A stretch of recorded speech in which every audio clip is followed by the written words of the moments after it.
I want to speak to you on this Shabbat about miracles. And I want to speak about miracles because I am aware of the fact, as you are, that when we read the Torah, we are inundated with the miraculous.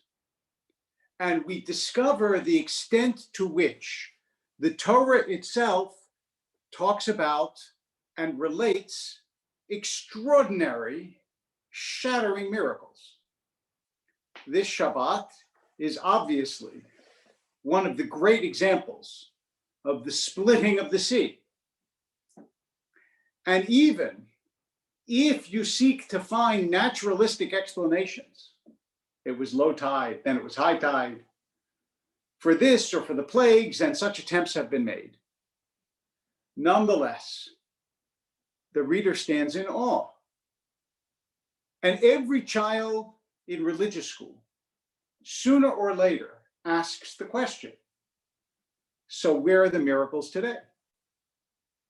Why don't these things happen when we need them the way they happened when the Israelites needed them?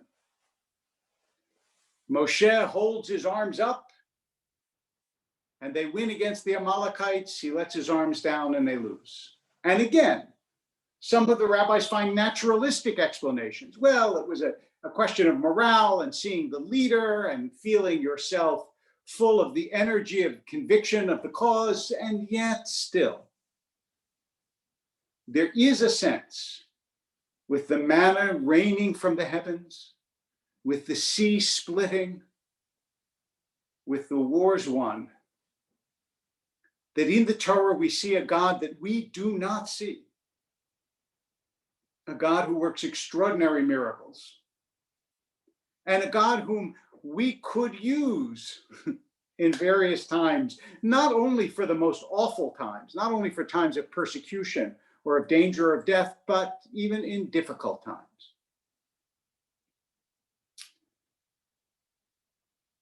And so we ask ourselves, are there miracles? Or has the age of miracles passed? In Hebrew, miracle is expressed by nes, which really means a banner. It's like a huge sign that something is happening. And in English, it comes from the Spanish mirar, to see. You see something extraordinary. And yet, I want you to know that there is an ambivalent attitude towards miracles in the Jewish tradition. Not everybody is so pro-miracle. The rabbis say, lo somchin al nes, you should not rely on a miracle. Because after all, they can't be summoned at will. And we have examples in the Talmud and later of very, very eminent and profound and great tzaddikim, righteous people who pray and are not answered with miracles. Not only that, but if something has already happened in nature, it is what is called a bracha levatala, a vain prayer, to pray that it be otherwise. So, to use a famous example from the Jewish tradition, if in the distance you see a house is on fire, it is a bracha levatala to say, I pray to you, God, don't make it my house, because it's already on fire. Whichever house it is, that's the house it is. So there is a sense in which the Jewish tradition understands that to pray to change the order of nature is not entirely legitimate, and some rabbis are very uneasy with it. And therefore, they give much more naturalistic explanations of miracles. I bring all of this up because as we come towards Purim, I want to advance to you a theory about miracles that is supported in our tradition and supported in our world.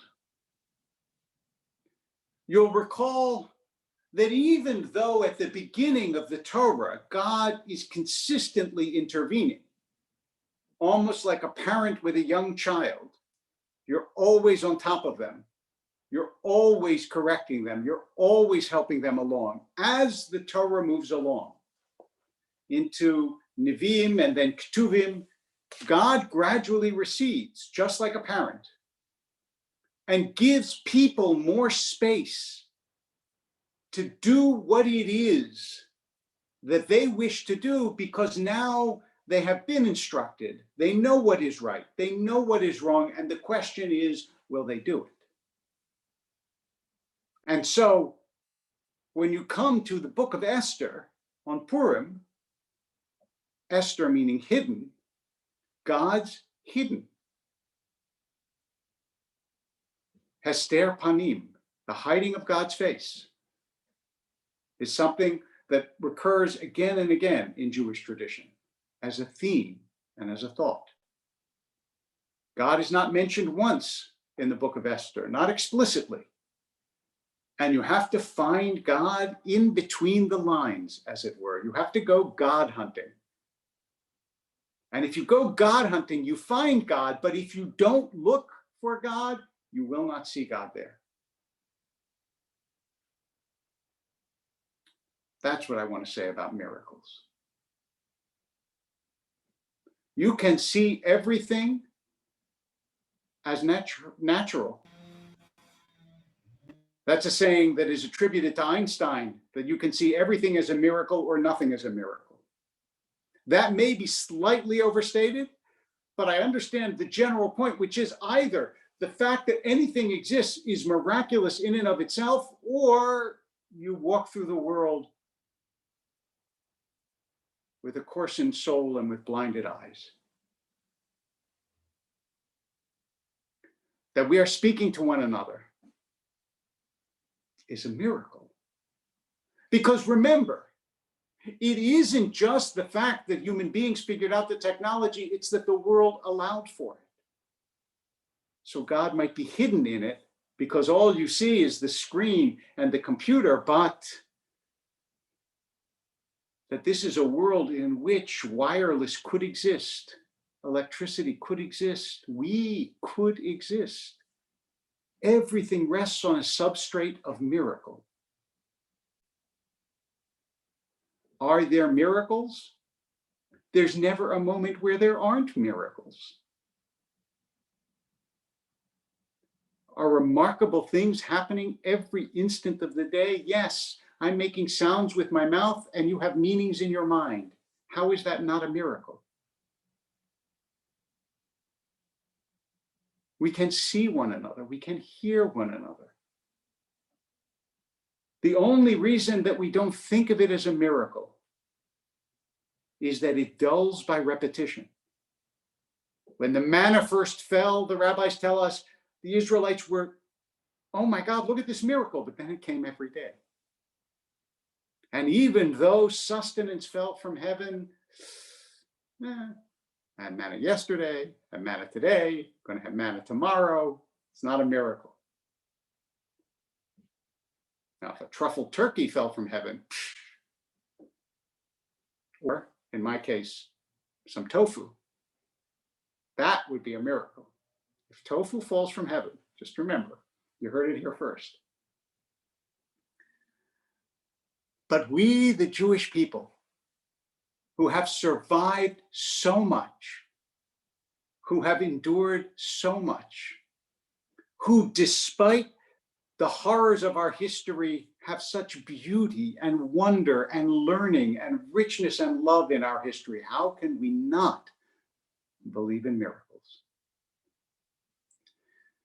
Miracles don't always take care of everything we want. They do not eliminate the pain and the suffering of the world.